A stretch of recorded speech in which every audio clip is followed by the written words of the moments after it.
કેમ છો વિદ્યાર્થી મિત્રો?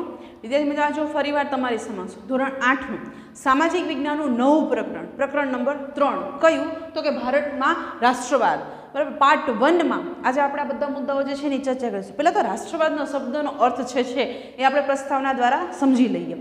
રાષ્ટ્રવાદ એટલે પોતાના રાષ્ટ્ર પ્રત્યે એકાત્મતા અને ગૌરવની ભાવના. કે ભાઈ તો કે એકાત્મતા અને ગૌરવ, બરાબર, ગૌરવની ભાવના, જેને શું કહેશું આપણે તો કે રાષ્ટ્રવાદ. આપણને આપણા રાષ્ટ્ર પ્રત્યે, બરાબર, એ કહેવાય ને કે એક સારી એવી લાગણી, બરાબર, એ હોવી જોઈએ. આપણને આપણા રાષ્ટ્ર પ્રત્યે ગૌરવ છે એ ગૌરવ હોવું જોઈએ. જો આપણે ફર્સ્ટ સેમેસ્ટરમાં 1857નો વિપ્લવ જે છે જોયો હતો, બરાબર, એ પાર્ટ સમજ્યો હતો. એમાં શું હતું તો કે એ વિપ્લવ જે છે નિષ્ફળ ગયો હતો. શું કામે નિષ્ફળ ગયો હતો? કારણ કે ઘણા બધા લોકો જે છે એમાં કહેવાય ને કે દેશ પ્રત્યેની જે રાષ્ટ્રીય ભાવના જે છે, બરાબર, રાષ્ટ્રપ્રેમ હતો એ હતો નહીં. તો આવી બધી બાબતોને કારણે ઘણી બધી જગ્યાએ આ 1857નો વિપ્લવ હતો એ વિપ્લવ નિષ્ફળ ગયો હતો. તો આપણને આપણા દેશ પ્રત્યે ગૌરવ હોવું જોઈએ. જરૂર પડીએ પોતાના રાષ્ટ્ર પ્રત્યે તન, મન અને ધન ન્યોછાવર કરવા તૈયાર રહેવાની ભાવના. જ્યારે આપણા દેશને આપણી જરૂર હોય, બરાબર, ત્યારે એમના માટે આપણું તન, મન જે છે, બરાબર, એ બધું ન્યોછાવર કરવાની ભાવના. જો અત્યારે આપણે ખાસ કરીને સૈનિકો જે છે, બરાબર, સૈનિકો આપણા દેશ માટે કેટલું કરે છે, આપણે આપણા રક્ષણ માટે કેટલું કરે. બોર્ડર્સ ઉપર જ્યારે એ લોકો બેઠા છે ને ત્યારે જ આપણે આપણા ઘરમાં સુરક્ષિત છીએ. નહીં તો ગમે ત્યારે ગમે એ આતંકવાદીઓ છે, ગમે એ વ્યક્તિ છે, એ આપણા અહીંયા દેશમાં આવી અને આપણા ઉપર હુમલા કરે. પણ સૈનિકો જે છે એ આપણા દેશનું ખરેખર રક્ષણ, કહેવાય ને કે રક્ષણ કરે છે. તમે જો અત્યારે હિમાલયમાં ત્યાં બધે આટલી માઇનસ ડિગ્રીમાં પણ એ લોકો ત્યાં રહીને આપણી બોર્ડર્સ છે એ બોર્ડર્સની રક્ષા કરે છે. કે બોર્ડર્સમાંથી કોઈ એવા વ્યક્તિઓ છે જે આવી રીતે આપણને કહેવાય ને નુકસાન કરે, બરાબર, આતંકવાદ ફેલાવે, તો આવા વ્યક્તિઓ જે છે આપણા ભારતમાં આવી ન જાય, બરાબર, એના માટે એ આપણી રક્ષા કરે છે. ભારતમાં રાષ્ટ્રીય જાગૃતિના પરિબળો ખાસ કરીને ઈસવીસન 1857, મેં તમને એક્ઝામ્પલ આપ્યું હતું, 1857ના સંગ્રામ બાદ વિકાસ પામ્યા આધુનિક રાષ્ટ્રવાદનો સૌપ્રથમ ઉદ્ભવ યુરોપમાં જોવા મળે છે. આધુનિક રાષ્ટ્રવાદનો ઉદ્ભવ છે સૌથી ક્યાં થયો હતો તો કે યુરોપમાં, બરાબર, યુરોપમાં એનો ઉદ્ભવ જે છે એ જોવા મળે છે. કોનો? આધુનિક રાષ્ટ્રવાદનો. યુરોપમાં રાષ્ટ્રવાદનો ફેલાવો કરવામાં યુરોપે રાષ્ટ્રવાદ ફેલાવવામાં મહત્વની ભૂમિકા ભજવેલી છે. ભારતમાં બ્રિટિશ શાસન હતું. બ્રિટિશરોના સંપર્કને પરિણામે ભારતીયોના રાજકીય, સામાજિક, ધાર્મિક અને આર્થિક દૃષ્ટિકોણમાં ફેરફારો થયા. આપણા ખાસ કરીને અંગ્રેજો જે છે આપણા ભારત ઉપર શાસન કર્યું, તો એના શાસનકાળ દરમિયાન હા ચોક્કસ એના આપણા ઉપર ઘણા બધા જુલ્મ કર્યા છે, પણ અમુક એના સારા કામો પણ કર્યા છે, બરાબર. તો સામાજિક ને આર્થિક રીતે ઘણા બધા દૃષ્ટિકોણ જે છે એમાં આપણને ફેરફાર જોવા મળ્યો છે. ભારતમાં આધુનિક રાષ્ટ્રવાદને ઘડનારા પરિબળો ઊભા થયા. આપણા દેશમાં આપણું રાજ્ય એટલે કે સ્વરાજ જોઈએ, આ વિચાર દેશના શિક્ષિત તથા બુદ્ધિશાળી લોકોમાં બ્રિટિશ શાસન દરમિયાન ફેલાયેલો હતો. બ્રિટિશ શાસન જ્યારે આપણા ભારત દેશમાં હતું, બરાબર, ત્યારે આપણે માંગણી કરી હતી સ્વરાજની, અમને અમારો દેશ પાછો આપો અને તમે અહીંથી ચાલ્યા જાઓ, બરાબર. અમારે થોડોક અમારો દેશ જે છે એ પૂરેપૂરો જોઈએ છે, થોડોક તમારો થોડોક અમારો એવું નહીં, અમને અમારો દેશ પાછો આપો ને એ માટેની ઘણી બધી લડતો જે છે આપણે ચલાવી હતી. દેશવાસીઓમાં રાષ્ટ્રીય એકતાની ભાવના જાગૃત થઈ. આવી રાષ્ટ્રવાદની ભાવના પેદા કરનારા પરિબળો જે છે એ પરિબળોનો આપણે અભ્યાસ કરીએ. જો મેં અહીંયા રાષ્ટ્રવાદની જે ભાવના જે છે એ પેદા કરનારા પરિબળો જે છે એ ક્યાં હતા તો કે રાજકીય પરિબળો, આર્થિક પરિબળો, વાહન અને સંદેશા વ્યવહારને લગતા, શિક્ષણ અને સાહિત્ય જે છે એ પરિબળો પણ હતા. વર્તમાનપત્રોએ પણ ઘણા બધા કહેવાય ને કે ખાસ રાષ્ટ્રીય ભાવના પેદા કરવામાં ભાગ ભજવ્યો છે. અને છેલ્લે ભારતનો ભવ્ય વારસો. તો ક્રમશઃ આપણે દરેક પરિબળો જે છે એની ચર્ચા કરીએ. સૌથી પહેલાં આપણે રાજકીય પરિબળો જે છે, બરાબર, એની ચર્ચા કરીએ. અંગ્રેજોના શાસન પહેલાં આપણા દેશમાં રાજકીય એકતાનો અભાવ હતો. અંગ્રેજોનું શાસન જ્યારે આપણા ભારતમાં સ્થપાયું એ પહેલાં રાજકીય એકતાનો જે કહેવાય ને કે રાજકીય ભાવના જે છે એ વ્યક્તિઓમાં બહુ ઓછી જોવા મળતી હતી. ભારતના નાના મોટા રજવાડાઓમાં ભારત જે છે એ નાના મોટા રજવાડાઓમાં વહેંચાયેલું હતું. અંગ્રેજોએ ભારતના ઘણા રાજવીઓને હરાવીને મોટાભાગના ભારત ઉપર પ્રત્યક્ષ કે પરોક્ષ રીતે અંકુશ સ્થાપી દીધો હતો. એ સમયે જ્યારે બ્રિટિશ શાસન નહોતું એ પહેલાં રાજા રજવાડાઓ હતા, બરાબર, અને ધીમે ધીમે જ્યારે બ્રિટિશ શાસન આવ્યું તો એને શું આવ્યું, બ્રિટિશ શાસકો જ હતા, બરાબર, બ્રિટિશ શાસકો હતા, એને પ્રત્યક્ષ અથવા પરોક્ષ રીતે એમના પણ કોના પણ તો કે રાજાઓ પર અંકુશ, ઘણા બધા નિયમો જે છે આપણે પહેલાં સેમેસ્ટરમાં ભણ્યા સહાયકારી યોજના અને બરાબર, એના દ્વારા એ શાસકો જે છે, રાજાઓ જે છે એમને પોતાના અંડર જે છે શાસન લઈ લીધું હતું. કોને? બ્રિટિશરોએ. અંગ્રેજોના તાબા હેઠળ એક સરખું વહીવટી તંત્ર અમલમાં આવ્યું. અંગ્રેજ શાસનનો અનુભવ એકંદરે સારો ન હતો. આ અને આવા અનેક કારણો અંગ્રેજ શાસન સામેનો વિરોધ ઊભો થયો. ધીરે ધીરે આ વિરોધ પ્રબળ બનતો ગયો. તો આવા રાજકીય પરિબળો જે છે, બરાબર, જેના કારણે પણ રાષ્ટ્રીય ભાવનાની જે કહેવાય રાષ્ટ્રીય ભાવના જે છે એ લોકોમાં ઊભી થઈ અથવા તો પેદા થઈ. ત્યાર પછી આવે છે આર્થિક પરિબળ. અંગ્રેજોની આર્થિક નીતિએ ભારતને પાયમાલ કરી દીધું, બરાબર. એ સમયે આપણે જ્યારે પાઠ સમજતા હતા ફર્સ્ટ સેમેસ્ટરમાં ત્યારે જો 80% જેવી જકાત નાખવામાં આવતી, બરાબર, ભારત જે માલ આયાત કરતા એના ઉપર, કાપડ ઉપર.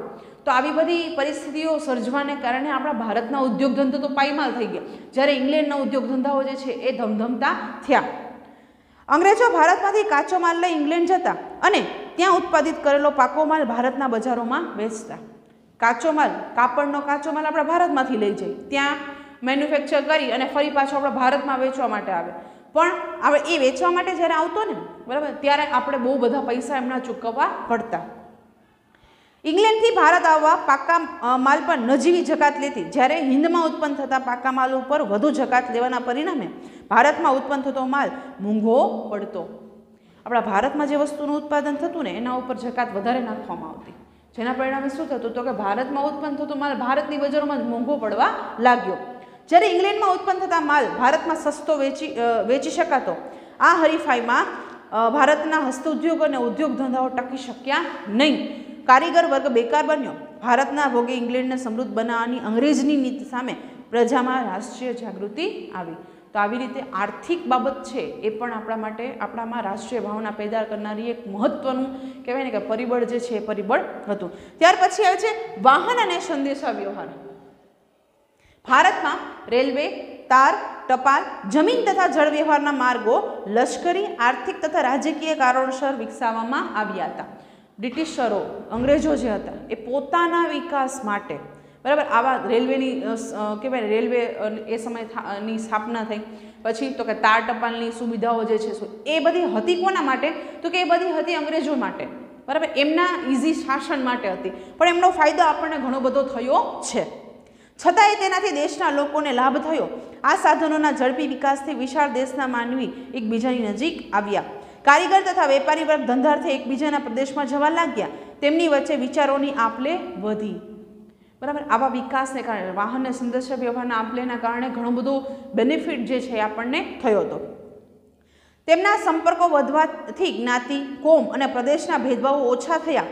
રાષ્ટ્રીય નેતાઓ તેમના વિચારો તથા યોજનાઓ પ્રજાના તમામ વર્ગોમાં ફેલાવી શક્યા. અત્યારે પણ આપણને ખબર છે ચૂંટણી હોય તો વ્યક્તિ દરેક જગ્યાએ પ્રચાર ન કરી શકે, તો એ કોના દ્વારા તો કે એ ખાસ સંદેશા વ્યવહાર દ્વારા, બરાબર, અથવા તો વાહનો દ્વારા એ પોતાનો જે કંઈ પણ કહેવાય ને બાબતો જે છે એ આપણી પ્રજા સમક્ષ રજૂ કરે. તમે જો ચૂંટણીને એવું હોય તો એ બધી રિક્ષાઓ હોય એ નીકળે, બરાબર, ને એમાં એક કેસેટ રાખેલી હોય, મતલબ કે એ વાગ્યા કરે કે ભાઈ ચાલો આને વોટ આપો ને આમને આવું કામ કર્યું છે ને. તો બધી વસ્તુ છે એ કહેવાય ને કે વ્યક્તિને પોતાના મંતવ્યો જે છે એ બીજાને આપલે કરવાની જે પરિસ્થિતિ હતી એ પરિસ્થિતિ જે છે એ સંભવ બની હતી. પ્રાદેશિક કક્ષાને બદલે રાષ્ટ્રીય કક્ષાની નેતાગીરી ઊભી થઈ, જેણે સ્વરાજની સિદ્ધિમાં નોંધપાત્ર ફાળો આપ્યો. પ્રાદેશિક, કોઈ એક પ્રદેશમાં રહીને રાજકીય પરિસ્થિતિ જે છે એની સામે લડવાને બદલે આખા રાષ્ટ્રીય ભાવના જે બધા સાથે મળીને, બધા પ્રદેશમાં, આપણા ભારતના તમામ પ્રદેશો સાથે મળીને, બરાબર, સ્વરાજની માંગણી જે છે એ માંગણીનો એમને કહેવાય ને કે માંગણીઓ જે હતી એ માંગણીઓ એમને કહેવાય ને કે અંગ્રેજો જે છે એ અંગ્રેજો સમક્ષ રજૂ કરી.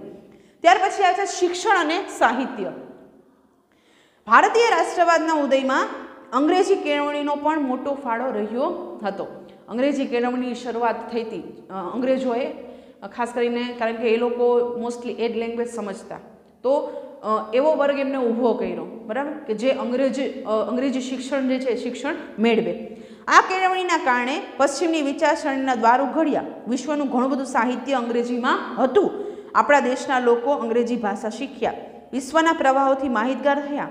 આ કારણે અમેરિકન સ્વાતંત્ર્ય સંગ્રામમાંથી લોકશાહીની તથા ફ્રાન્સની ક્રાંતિમાંથી સ્વતંત્રતા, સમાનતા અને બંધુત્વની ભાવનાની પ્રેરણા મળી.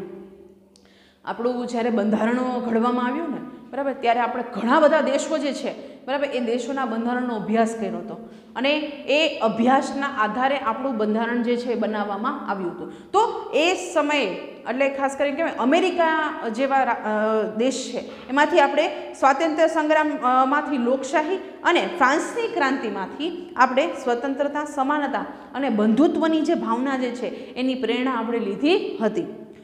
આત્મશ્રદ્ધા વધી અને સૌએ ભારતના ઉજ્જવળ ભાવિની કલ્પના કરવા લાગ્યા. બધામાં આત્મશ્રદ્ધા વધી, કારણ કે જો અંગ્રેજી શિક્ષણ મેળવવું કહેવાય ને કે એ સમયમાં ખૂબ જરૂરી હતું.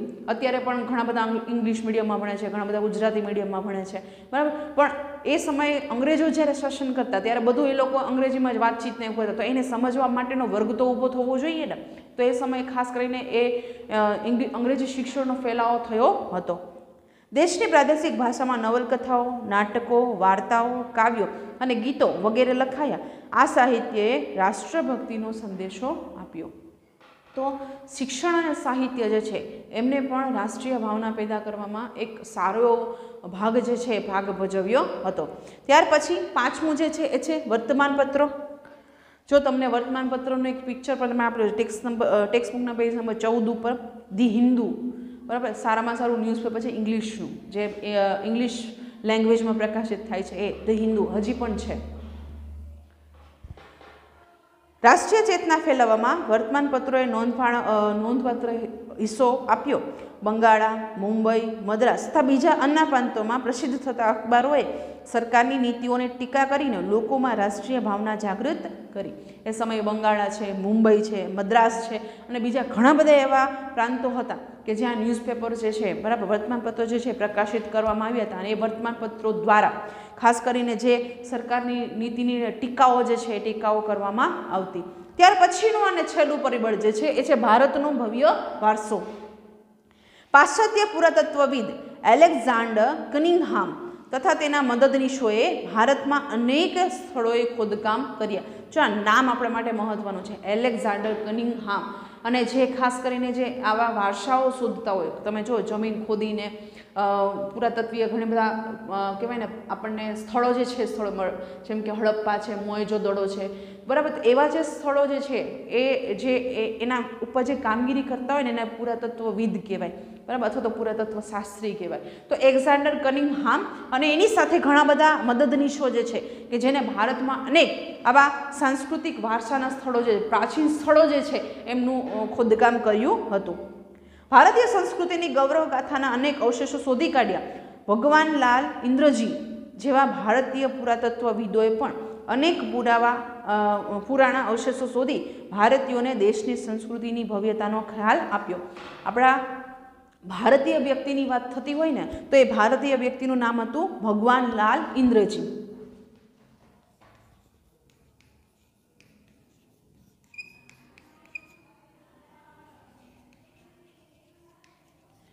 જે આપણા ભારતીય પુરાતત્વવિદ હતા. જ્યારે એલેક્ઝાન્ડર કનિંઘહામ જે છે એ ભારતીય નહોતા, પાશ્ચાત્ય પુરાતત્વવિદ હતા. પશ્ચિમના વિદ્વાનોએ ભારતીય સંસ્કૃતિના વારસાને લગતી શોધખોળો કરી. ભારતના વિદ્વાનો પણ એમાં જોડાયા, પુસ્તકો પણ લખાયા. ગૌરવપૂર્ણ સાહિત્ય અને સંશોધનથી દેશવાસીઓની રાષ્ટ્રીય અસ્મિતા જે છે એ અસ્મિતા જાગૃત થઈ. અત્યારે તમે જો ઘણી બધી ખાસ કરીને આપણા સિલેબસમાં, બરાબર, ઘણા બધા પુરાતત્વીય સ્થળો જે છે એમની માહિતી, એમના ફોટોઝ જે છે આપણે જોઈ શકીએ છીએ, જેના આધારે આપણને ખબર પડે કે ભાઈ પ્રાચીન સમયમાં આવું કંઈક હતું, બરાબર, જીવનશૈલી આવી હતી, એ લોકો આવું કાર્ય કરતા. તો આ બધી બાબતો જે છે આપણને આ વ્યક્તિઓ દ્વારા જે ખોદકામ કરવામાં આવ્યું એના પરથી આપણને આ તમામ માહિતી જે છે એ માહિતી મળે છે. એક જાણવા જેવો નાનકડો મુદ્દો આપેલો છે, જોઈ લઈએ. પાશ્ચાત્ય વિદ્વાનો મેક્સ મુલર, વિલ્સન, ફર્ગ્યુસન, બુહલર, ફ્લિટ તથા ભારતીય વિદ્વાનો રાજેન્દ્રલાલ મિત્ર, રામકૃષ્ણ ગો ભાંડારકર, હરિપ્રસાદ શાસ્ત્રી વગેરેના લખાણોએ ભારતના વેદો, ઉપનિષદો, રામાયણ, મહાભારત, ગીતા, સ્મૃતિપુરાણો વગેરેનું મહત્ત્વ લોકોને સમજાવ્યું. તો આ એક જાણવા જેવો મુદ્દો આપ્યો હતો જે આપણે ચર્ચા કરી. બરાબર, તો વિદ્યાર્થી મિત્રો આ પાઠ અહીંયા સુધી રાખીએ. નેક્સ્ટ વિડીયોમાં આના આગળના મુદ્દાઓ જે છે એની આપણે ક્રમશઃ ચર્ચા કરીશું. ત્યાં સુધી નમસ્કાર.